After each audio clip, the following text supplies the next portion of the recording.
আসসালামু আলাইকুম, সবাইকে আমন্ত্রণ জানাচ্ছি চ্যানেল আই সংবাদে। এখনকার সংবাদ নিয়ে আপনাদের সাথে আছি আমি ফাবিহা বুশরা। শুরুতেই চলুন দেখে নিই ফ্রেশ ড্রিঙ্কিং ওয়াটার সংবাদ শিরোনামগুলো। জাতীয় শোক দিবসে জাতির পিতা ও বঙ্গমাতা সহ শহীদদের গভীর শ্রদ্ধায় স্মরণ, হত্যার নেপথ্যে কুশীলবদেরও বিচারের তাগিদ। বঙ্গবন্ধুর চেতনায় মানবাধিকার প্রতিষ্ঠার তাগিদ দিয়েছেন বিশিষ্টজনেরা, পলাতক খুনিদের দেশে এনে ফাঁসি কার্যকরের দাবি।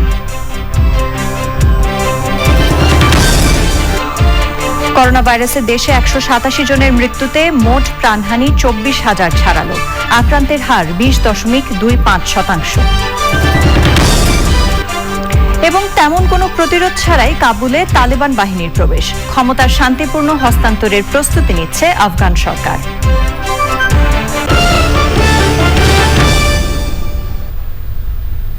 এছাড়া নিটল টাটা বিশেষ সংবাদে থাকছে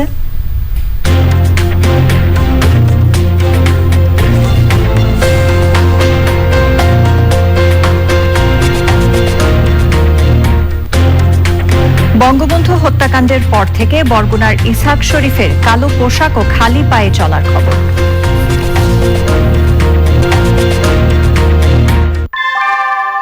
আনোয়ার শীট দামে কম, থেকে অনেক বেশি। আনোয়ার শীট। সংবাদ শিরোনামগুলো জানাচ্ছিলাম। এখনকার সংবাদ আয়োজন একই সঙ্গে চ্যানেল আই অনলাইনের লাইভ টিভি এবং চ্যানেল আই অনলাইনের ভেরিফাইড ফেসবুক পেজেও সরাসরি প্রচারিত হচ্ছে। শুরুতেই শোকের মাস অগস্ট।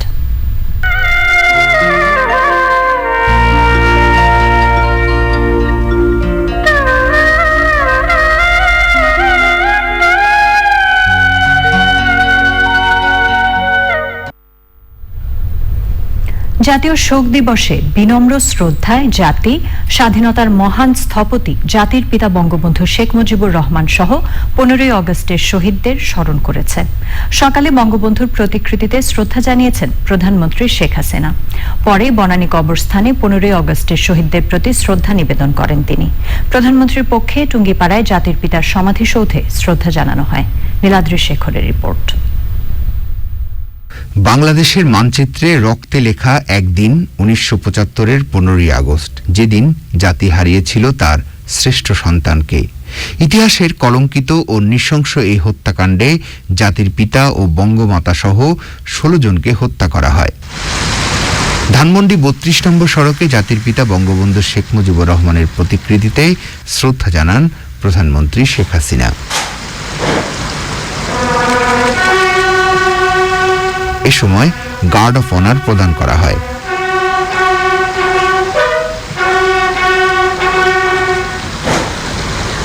শ্রদ্ধা নিবেদন করেন জাতীয় সংসদের স্পিকার ডক্টর শিরিন শারমিন চৌধুরী এবং প্রধান বিচারপতি সৈয়দ মাহমুদ হোসেন।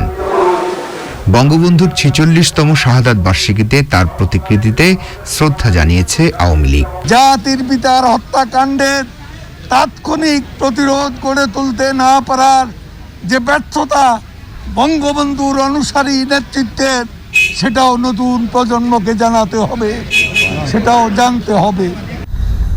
পরে বনানী কবরস্থানে 75-এর 15ই আগস্টে শহীদ বঙ্গবন্ধু পরিবারের সদস্যদের প্রতি শ্রদ্ধা জানান প্রধানমন্ত্রী ও বঙ্গবন্ধু কন্যা শেখ হাসিনা।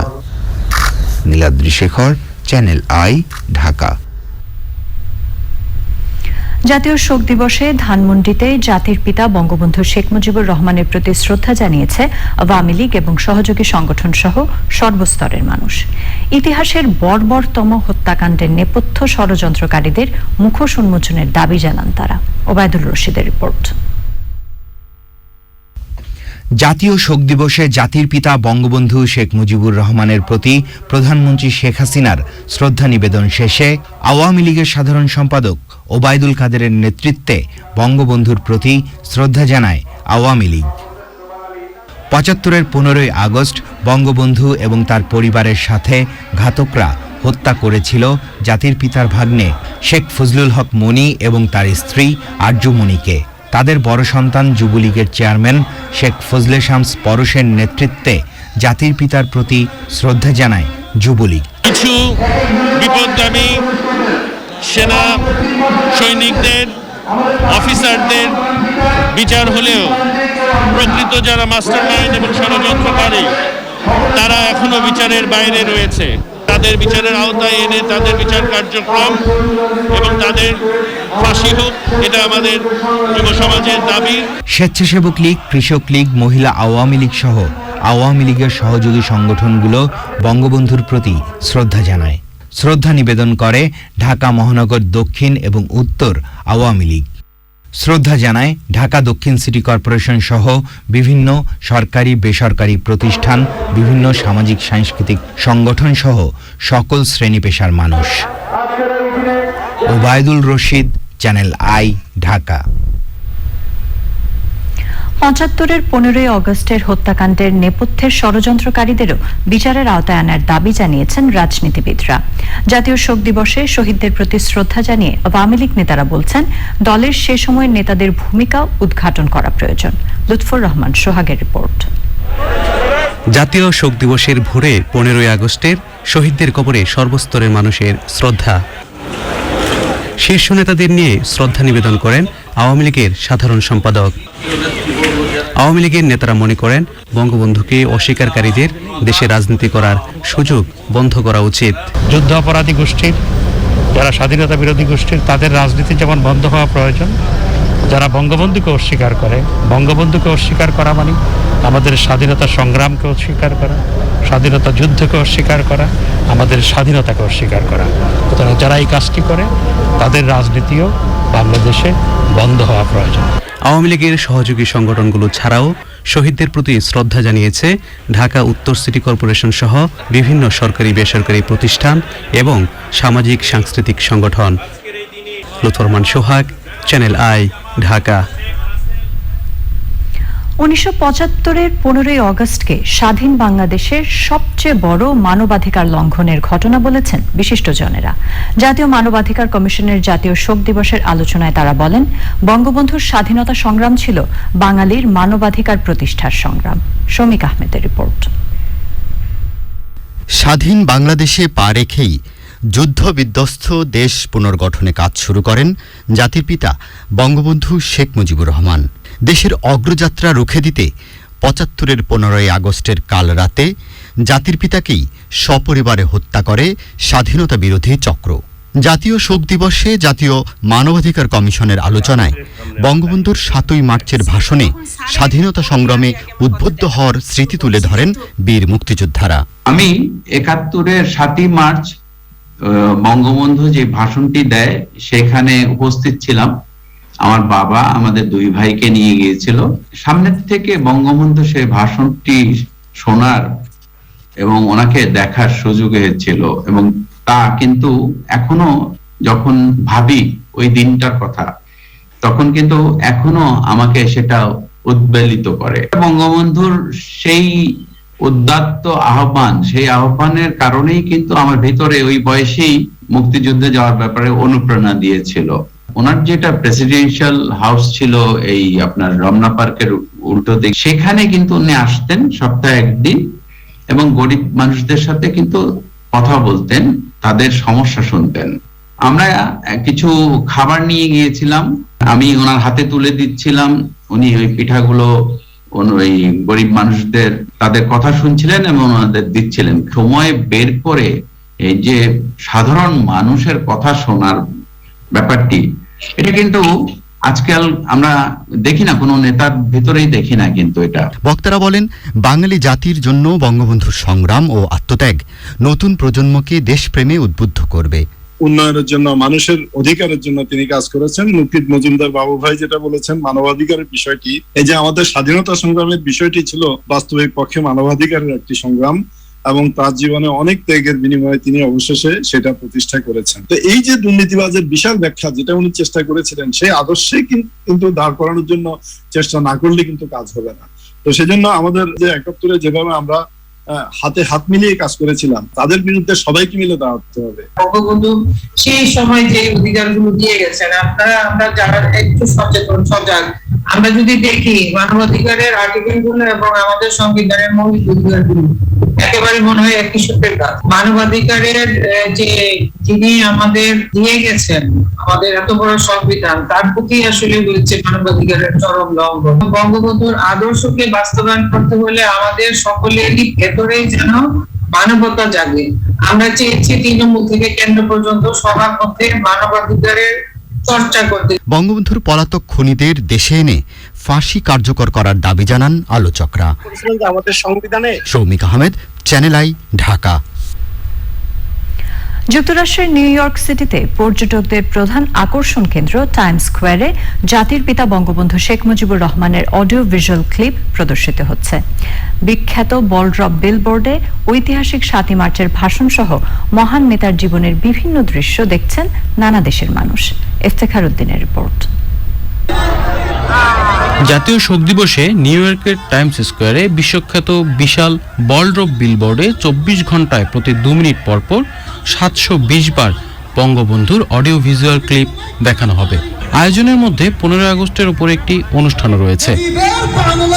এক্সিম ব্যাংক ও আনোয়ার গ্রুপের আর্থিক সহায়তায় ফাহিম ফিরোজ নামে একজন প্রবাসী বাংলাদেশি তার যুক্তরাষ্ট্র ভিত্তিক নিউ ইয়র্ক ড্রিম প্রোডাকশনের মাধ্যমে এই উদ্যোগ নিয়েছেন। বাংলাদেশের স্বাধীনতার সেই নেতার শাহাদাত বর্ষ থেকে আমরা জানাই সব টাইম স্কোয়ারে এই যে তার প্রতি সম্মাননা জানানো হচ্ছে, এটি একটি ঐতিহাসিক ক্ষণ। কালকে আমাদের আরেকটা আয়োজন আছে, সেটা হচ্ছে বঙ্গবন্ধুর জন্য এখানে দোয়া ও মোনাজাতের আয়োজন। কালকে সন্ধ্যা ৬টার সময় শুরু হবে। এটার সাথে যারা যুক্ত ছিলেন, যারা এটা আয়োজন করেছেন, তাদেরকে আমি সাধুবাদ জানাচ্ছি, তাদেরকে কৃতজ্ঞতা জানাচ্ছি, তাদেরকে ধন্যবাদ জানাচ্ছি যে তারা এত বড় একটা উদ্যোগ নিয়েছে। ১৫ই আগস্টে একটু করে আমাদের প্রথম প্রহরে ডিজিটাল পোর্ট্রেট, আজকে আমাদের একটা খুব আনন্দময় অনুভূতি হচ্ছে। জাতির পিতা বঙ্গবন্ধু শেখ মুজিবুর রহমানের জন্মশতবার্ষিকীর আয়োজনের অংশ হিসেবে এই উদ্যোগের media partner channel I. Iftekhar Uddin, channel I. এবার অন্যান্য সংবাদ। করোনা ভাইরাসে গত ২৪ ঘন্টায় ১৮৭ জনের মৃত্যুর মধ্য দিয়ে করোনায় মৃত্যু ২৪,০০০ ছাড়ালো। শনাক্তের হার ৭ সপ্তাহের মধ্যে সবচেয়ে কম ২০.২৫%। স্বাস্থ্যবিধি না মানলে জরিমানা ও শাস্তি অব্যাহত রাখছে জেলা প্রশাসন। মিথিলা নাজরিনের রিপোর্ট। গত ৩ দিন ধরেই ২৪ ঘন্টায় করোনায় মৃতের সংখ্যা ২০০-র নিচে। রোববার ১৮৭ জনের মৃত্যুর মধ্য দিয়ে করোনা মহামারীতে মৃতের সংখ্যা ২৪,০০০ ছাড়িয়েছে। গত ২৪ ঘন্টায় নতুন রোগী শনাক্ত হয়েছে ৬,৬৮৪ জন।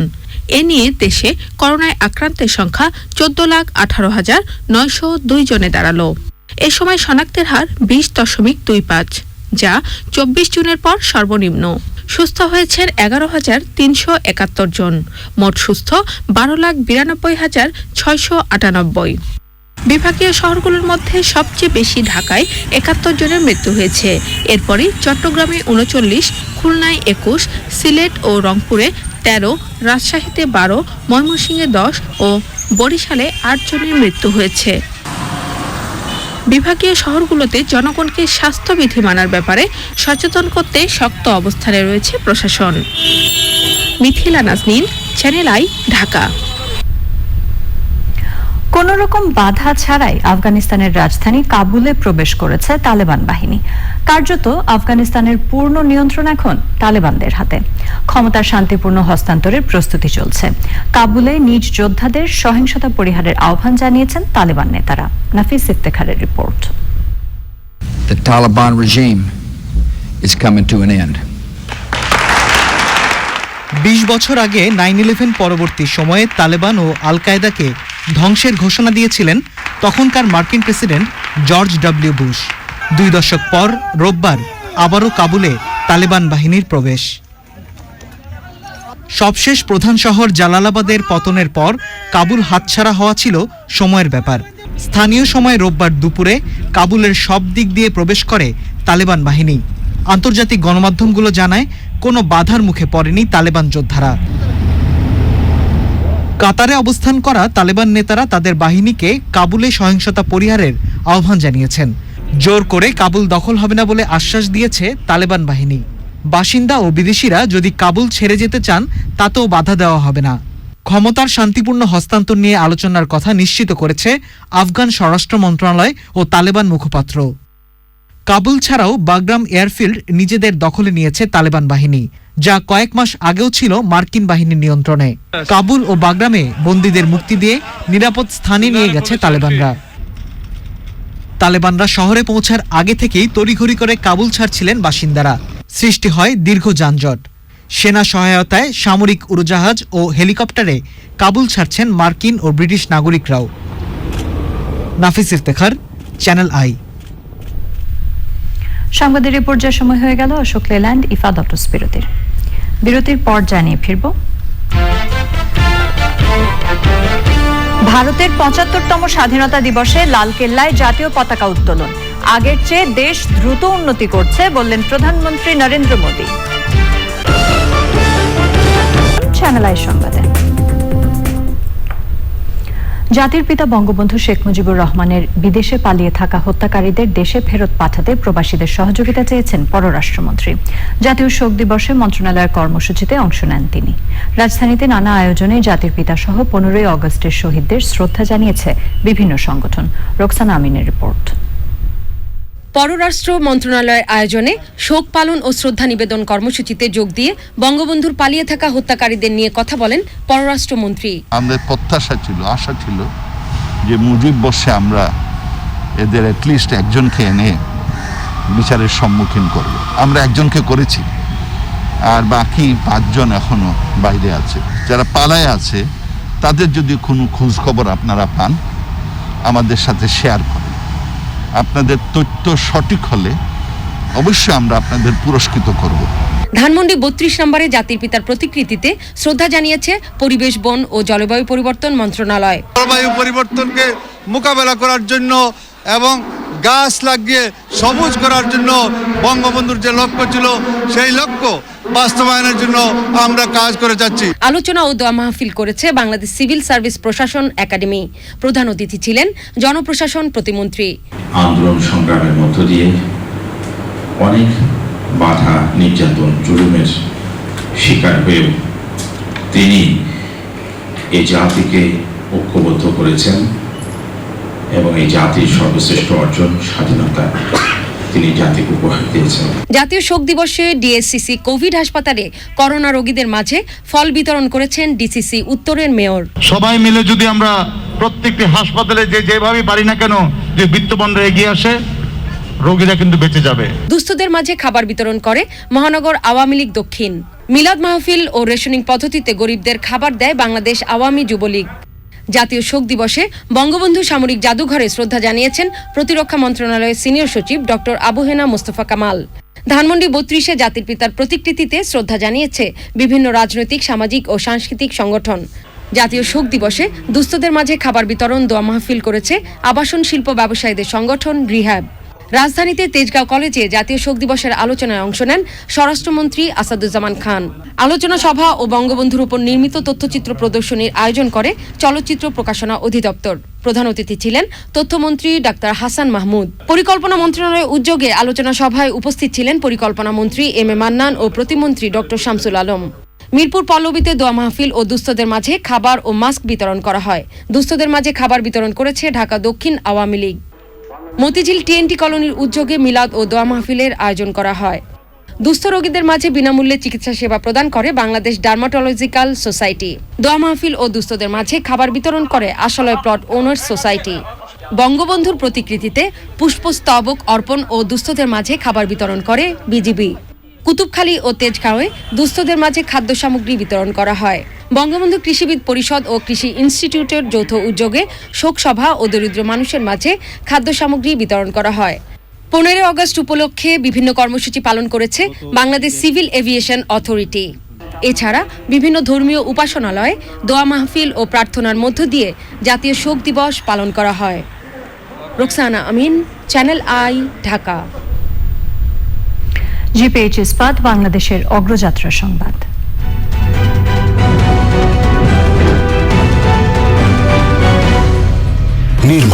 প্রচলিত স্টিল বেছে নেবেন নাকি বেছে নেবেন এশিয়ার প্রথম কোয়ান্টাম ইলেকট্রিক আর্ক ফার্নেসে তৈরি বিশ্বসেরা স্টিল জিপিএইচ ইস্পাত, দৃঢ়তার প্রতিশ্রুতি। করোনাকালে যখন বিশ্বজুড়ে তৈরি পোশাক রপ্তানিতে ভাটা, তখন দারুণ সাফল্য দেখিয়েছে ঘরে ব্যবহার্য হোমটেক্স ও টেরি টাওয়েল রপ্তানি। গেল অর্থ বছরে প্রবৃদ্ধি হয়েছে প্রায় 50%। রপ্তানিকারকরা বলছেন, মহামারীতে মানুষ ঘরে থাকায় এ ধরনের পণ্যের চাহিদা কয়েক গুণ বেড়ে যায়। মাসরুর শাকিলের রিপোর্ট। বিশ্বজুড়ে ঘরে ব্যবহার্য তোয়ালে, বেড কাভার, কুশন পর্দা সহ 10 ধরনের পণ্যের বাজার প্রায় 12,000 কোটি টাকা। তৈরি পোশাক খাতে মেড ইন বাংলাদেশ ব্র্যান্ড হলেও হোম টেক্সটাইলের রপ্তানি আশাব্যঞ্জক নয়। তবে গেল কয়েক বছরে ইউরোপের দেশগুলো ও জাপানের বাজারে বাংলাদেশি হোম টেক্সের রপ্তানি বেড়েছে। মানুষ বাসায় থাকছে, বাইরে হতে পারেনি, এই জন্য বাসাকে ঠিক করছে। বাসা বেডশিট, টাওয়াল বেশি থাকলে টাওয়াল বেশি ইউজ হবে, বেডশিট বেশি, এই জন্যে এটা বাড়ছে। আমরা অ্যাবাউট 15% লাস্ট ইয়ার থেকে এইবারে বেশি করব। বাংলাদেশের হোমটেক্স ও টেরিটাওয়েল এক্সপোর্টার্স অ্যাসোসিয়েশন বলছে, গত অর্থ বছরে প্রথমবারের মতো বাংলাদেশের হোমটেক্স রপ্তানি $1 বিলিয়ন ছাড়িয়েছে। পাকিস্তান 2014 সালে একটা বেনিফিট পেয়েছিল আমাদের সমপরিমাণ European country GSP plus facilities. এইটা গত মাসেই ইউরোপিয়ান পার্লামেন্টে আইনটা বাতিল হয়। ভবিষ্যতে আমাদের ব্যবসা বাণিজ্য আরও বাড়বে। হোমটেক্সের ফ্যাশন দ্রুত পরিবর্তন হতে থাকা ও বিশ্বজুড়ে অনলাইন বিক্রি বাড়তে থাকার চ্যালেঞ্জ মোকাবেলা করা গেলে হোমটেক্সেও মেড ইন বাংলাদেশ নতুন ব্র্যান্ড হবে। বৈশ্বিক মহামারীতে যখন তৈরি পোশাক রপ্তানিকারকদের কপালে দুশ্চিন্তার ভাঁজ, তখন তরতর করে বেড়েছে এ ধরনের গৃহে ব্যবহার্য তোয়ালের চাহিদা। আর এ কারণেই এ খাতের রপ্তানিকারকরা প্রত্যাশা করছেন সামনে আরও বৃদ্ধি পাবে টেরি টাওয়ালের রপ্তানি এবং তা যুক্ত করবে অর্থনীতিতে নতুন প্রবৃদ্ধি। নারায়ণগঞ্জের রূপগঞ্জের একটি টেরি টাওয়েল কারখানা থেকে মাসরুর শাকিল, চ্যানেল আই। এবার সামিট আন্তর্জাতিক সংবাদ।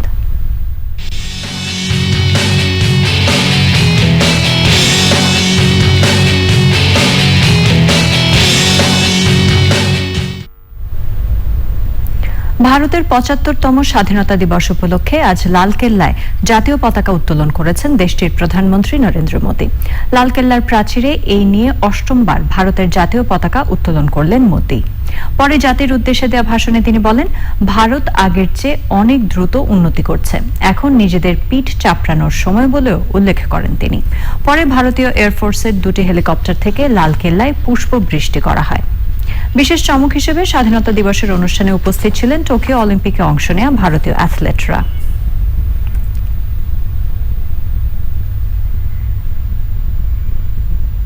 নিটোল টাটা, বিশেষ সংবাদ।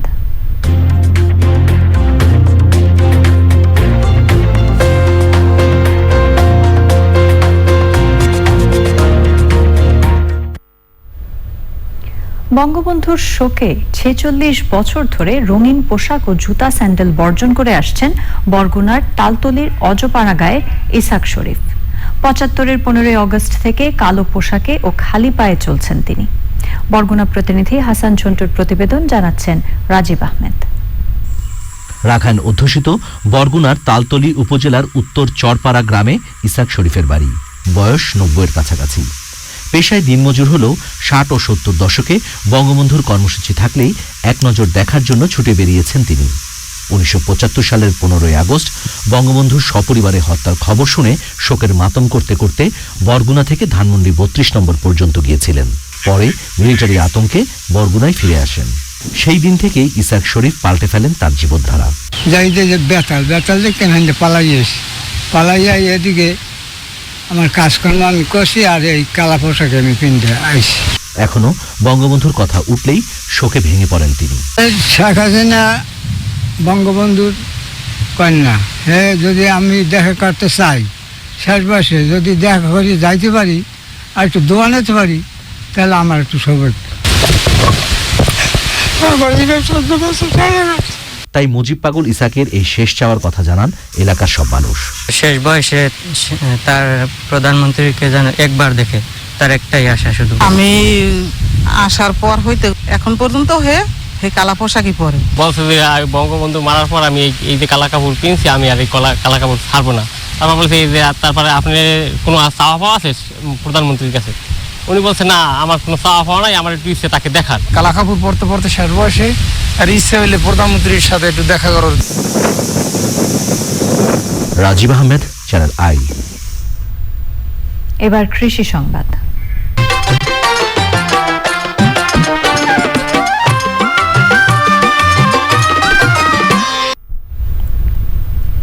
মেহেরপুরে রোপা আমনের আবাদ বাড়ছে, তবে পর্যাপ্ত বৃষ্টি না হওয়ায় জমিতে সেচ দিয়ে আবাদ করতে বাড়তি খরচ গুনতে হচ্ছে কৃষককে। এখন দেখবেন প্রকৃতি সংবাদ।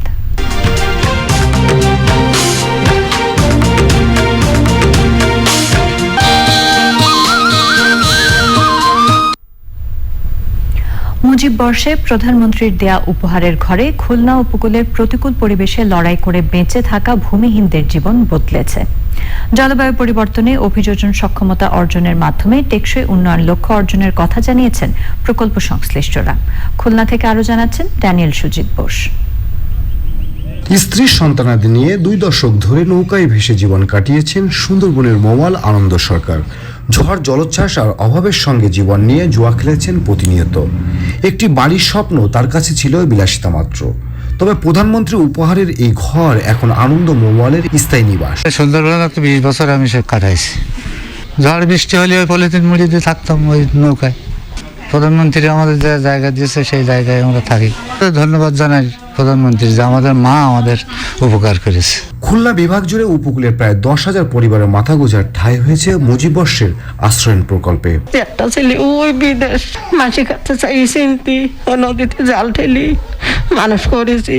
2 শতক জমিতে প্রতিটি পরিবারের জন্য 2 কক্ষের বাড়ি, বারান্দা, রান্নাঘর, টয়লেট, বিদ্যুৎ ও সুপেয় পানির নিশ্চয়তা মিলেছে। নিম্ন এলাকা এবং লবণ এলাকা, এই জন্য একটু সমস্যা হতেই পারে। আমরা ঘর করে গেছি, কিন্তু আমরা কোনো হিসাব করি নাই যে কত লাভ হবে কি লুকসান হবে। সংসদ সদস্য, জনপ্রতিনিধিবৃন্দ সবাই আমরা একযোগে কাজ করেছি। ভূমিহীনদের যে ঘরের যে স্বপ্ন মাননীয় প্রধানমন্ত্রীর, এই কাজের গুরুত্বটা তাদেরকে বুঝিয়ে তাদেরকে মোটিভেট করে আমি কাজটা করতে সক্ষম হয়েছি। এখানে প্রতিনিয়ত প্রাকৃতিক কিছু দুর্যোগ লেগেই থাকে। এই কাজগুলি যাতে সুন্দর হয় এবং টেকসই হয় সেভাবে আমরা কাজ করে যাব। অবহেলিত উপকূলীয় জনগোষ্ঠীর সুরক্ষায় এই প্রকল্প বাস্তবায়ন হয়েছে বলছেন সংশ্লিষ্টরা। Daniel Sujit Bose, channel I, Khulna. ধামাকাশপিং.com তথ্য প্রযুক্তি সংবাদ।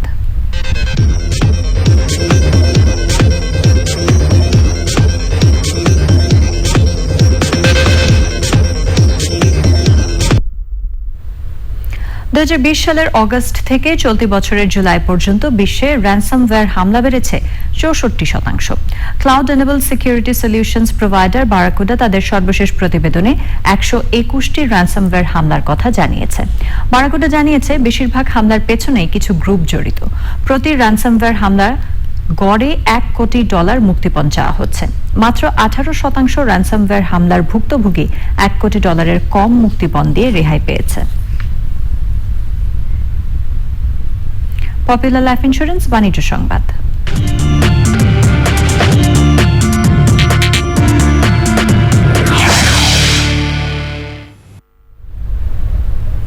3রা জুলাই শেষ হওয়া প্রান্তিকে মুনাফা বৃদ্ধি হয়েছে বলে জানিয়েছে ওয়াল্ট ডিজনি।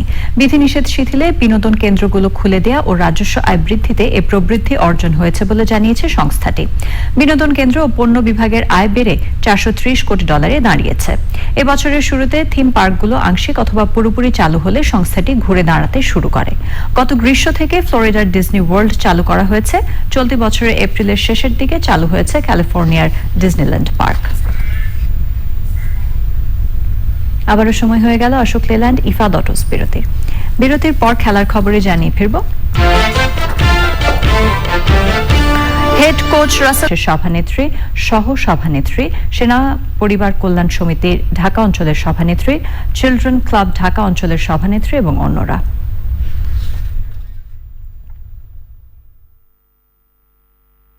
অফিসার্স লেডিস ক্লাবের তাদের নিজস্ব অর্থায়ন থেকে আমরা এই টাকাটা প্রায় 20 লাখ টাকার মতো কালেক্ট করেছি এবং প্রতিটা আমরা ব্যাগের ভিতরে দিয়েছি চাল ডাল নিত্য প্রয়োজনীয় সব কিছু, সাথে সাবান, মাস্ক, তারপরে স্যানিটাইজার এগুলি দিয়েছি এবং নগদ 1000 টাকা সাথে দিয়েছি যেন ওনারা ওষুধপত্র কিনে খেতে পারে।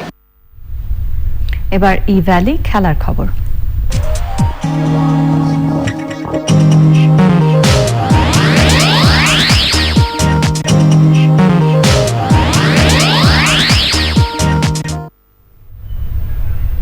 হেড কোচ রাসেল ডমিঙ্গোর মেয়াদ আরও 1 বছর বাড়ছে।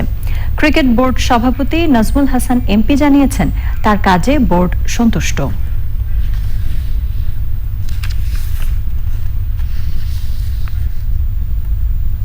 কিলিয়ান এমবাপ্পের নৈপুণ্যে ফ্রেঞ্চ লিগ 1-এ স্ট্রাসবুর্গকে 4-2 গোলে হারিয়েছে পিএসজি। তারকা সমৃদ্ধ স্কোয়াডের অনেকের বাইরে রেখেও নিজেদের মাঠে প্রত্যাশিত জয় পেল তারা। ম্যাচের 3 মিনিটে ইকার্দের গোলে মিনিটের মধ্যে 2 গোল খেয়ে বসে তারা। ম্যাচের 10 মিনিটে বাকি থাকতে স্ট্রাসবুর্গে আলেকজান্ডার জিকো লাল কার্ড দেখায় সুযোগটা ভালোভাবেই কাজে লাগায় পিএসজি। 86 মিনিটে আবারও এমবাপ্পের সহযোগিতায় গোল করে স্ট্রাসবুর্গকে ম্যাচে ফেরার আশার সমাধি রচনা করেন পাবলো সারাবিয়া। এর আগে ম্যাচ শুরুর আগ মুহূর্তে চমক দেখিয়ে পিএসজি কর্তৃপক্ষ বরণ করে নেয় দলের নতুন 5 খেলোয়াড় Lionel Messi, Sergio Ramos, Achraf Hakimi, Georginio Wijnaldum এবং জিয়ানলুইজি ডোনারুমাকে।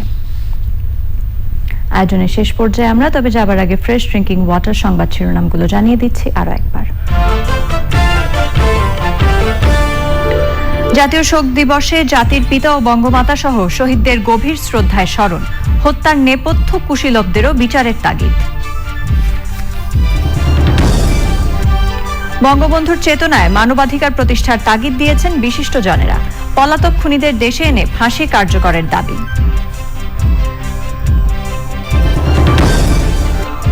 করোনা ভাইরাসে দেশে 187 জনের মৃত্যুতে মোট প্রাণহানি 24,000 ছাড়ালো। আক্রান্তের হার 20.25%। এবং তেমন কোনো প্রতিরোধ ছাড়াই কাবুলে তালেবান বাহিনীর প্রবেশ। ক্ষমতার শান্তিপূর্ণ হস্তান্তরের প্রস্তুতি নিচ্ছে আফগান সরকার।